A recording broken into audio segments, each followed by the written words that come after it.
to say I can relate to what you were saying about being in any condition. When I was 15, I had an operation, a spinal operation, and I was in bed for a year. So that was pretty tough because I had a lot of energy. I was 15. Yeah, 15, you're growing up still, yeah. But I learned very quickly that if I got upset about it or frustrated, it made it worse. I was to say, this is what's happening. Yeah. Make the best of it, and I felt pretty good. I mean, Yes, the yes, circumstances. yes. So it is our upbringing. See, sometimes you are brought up in a wealthy family, prosperous country, wealthy family. You take those things for granted, and then if it doesn't meet your standard, you become miserable. And then if you are born in poor country, Guatemala, Mexico, just anywhere, poor countries, you are brought up with hardship all the time. 1 meal a day or working all day to get 1 or 2 meals, you are so happy, you are content. To get water, you have to stay in the line for a long time. You get prepared. To go from one village to another, you have to spend whole day waiting in line and hanging outside. Then you cannot be upset here. Driving a car, somebody goes slow, wonking, getting upset about small things. These are upbringing. So in a way, hardships teach us so many lessons, provided we have good mental approach. Also, prosperity teaches us good lesson if we have proper approach.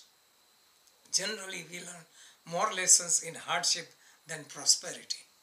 So I wrote in the book, what was the greatest thing, my upbringing? I said, we were born into poverty. But then everyone was poor. So I did not know I was poor.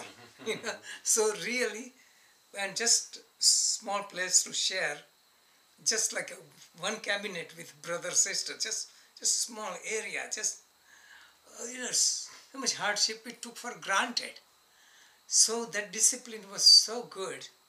Like anyone who lived that discipline, come to this country, they become prosperous. Just so many people come from, third world country. In a few months, they become millionaire. Just because they know the hardships. They know how to deal with it. This is why the movie Siddhartha, you remember, Herman Hesse was movie made and classical story. Herman Hesse is about Siddhartha, like story like Buddha, and he goes for a job. He was trained. What are your qualifications? Somebody says, I know this, I know science. He says, I can wait, I can fast, and I can think. This thing, Who considers this as qualification? I can think, I can fast, and I can wait. But look at, if you are in a position, upper position, you cannot rush. You have to be able to think. Fast means abstain from all the hardships. And I can wait, patience. So politicians who become successful are the one who are long-sighted and don't think short-term. So these are the qualities. So from childhood, if you are used to, Sifu Cliff did an interview this week, and he brought on the YouTube. He says when he was 12, he got into auto accident, and he was in coma for 3 weeks or something. Yeah. It's on YouTube. And then he woke up and like nothing, but then he built himself to become Kung Fu master. So things like that. So you learn from hardships in life, accidents in life.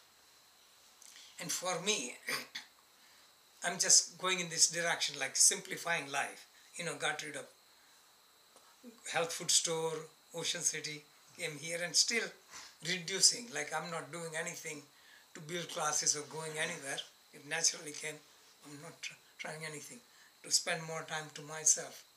And after surgery and all this, facing this, it just gives me greater push. Yeah. Right? wake us up, because if we don't wake up, if we have time, God granted us 50 more years. What do we do? Same thing. We get back in the same trap. So we need a wake-up call. Either we do voluntarily or by force. So all these are necessary tools. So teach us lesson. But ultimate lesson is not trying too hard, just flowing and being happy. And lately I'm studying the scriptures, which is more Advaita Vedanta, and that is completely different than all the teaching, which is of higher kind, more in line with quantum physics. One is called Yoga Vasishta. Rishi Vasishta taught Lord Rama, and other one is called Ashtavakra Gita. Ashtavakra teaches King Janaka. But the main essence of these two scriptures are, there is nothing but universal consciousness. There is not I, you, big, small, birth, death, nothing. Only universal consciousness is all illusion. All the books talk about the same thing, just essence. That means nothing. All this, there is no duality. Like quantum physics, entire universe is supreme consciousness other than matter and energy. And all the names and form are interaction. And that is what is teaching. Is such a high level, most people are not ready for it. Bhagavad Gita and all scriptures are easy one. But this one teaches that you don't need to do anything. Just realize you are not the body, you are not the mind, you are nothing. You are never born, you never die. But you have to really get to the experience, and that is the inquiry. Just like Raman Maharshi, who am I? Questioning. And you go to the I, then all this drop away. See the thing I have in the chart, something like that. Just that is the direction. Who am I? And all this drop away. If you think along the line even, all the attachment to things, people, your body, all this drop away. And to that extent you find inner peace. I wrote in Facebook today, Tyagat Shantihi Anantaram, in Bhagavad Gita, renunciation brings lasting peace. Let go and you will find peace. What disturbs your peace? Because you are hanging on. In scripture, the Tantra had 24 teachers.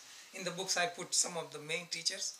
And one of the teaching was a bird was carrying piece of meat in his beak, and all the birds were attacking him.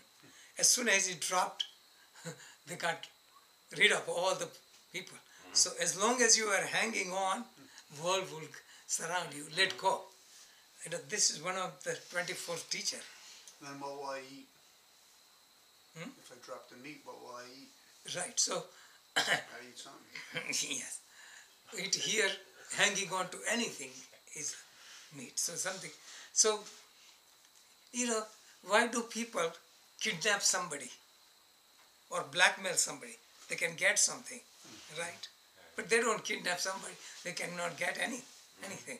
So this is what it is. Because there is some reward, and this is why people do all kind of things. Even behind murder or anything, they check what is the motive. Motive is to gain something or take revenge. If there is no motive, we don't do violence. Arjuna, Krishna says, Arjuna, go to war, because you are not doing for gaining anything out of anger.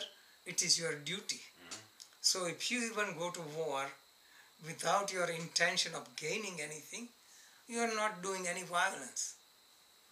And if you have intention in your mind and you don't perform violent act, you have done it. So really, thoughts are predominant thing. Action are secondary. But most people look at speech and action and don't look at the thoughts. And we see today in the news today, so many crimes are created by somebody who look very naive, innocent. And all the acts are performed because nobody looks in their mind. They just look at all the recent cases, you know. They are mentally sick. Who can look into their mental sickness? Even they go to mental hospital, they check certain thing, but deep inside they don't check. So we are product of our deeper mind.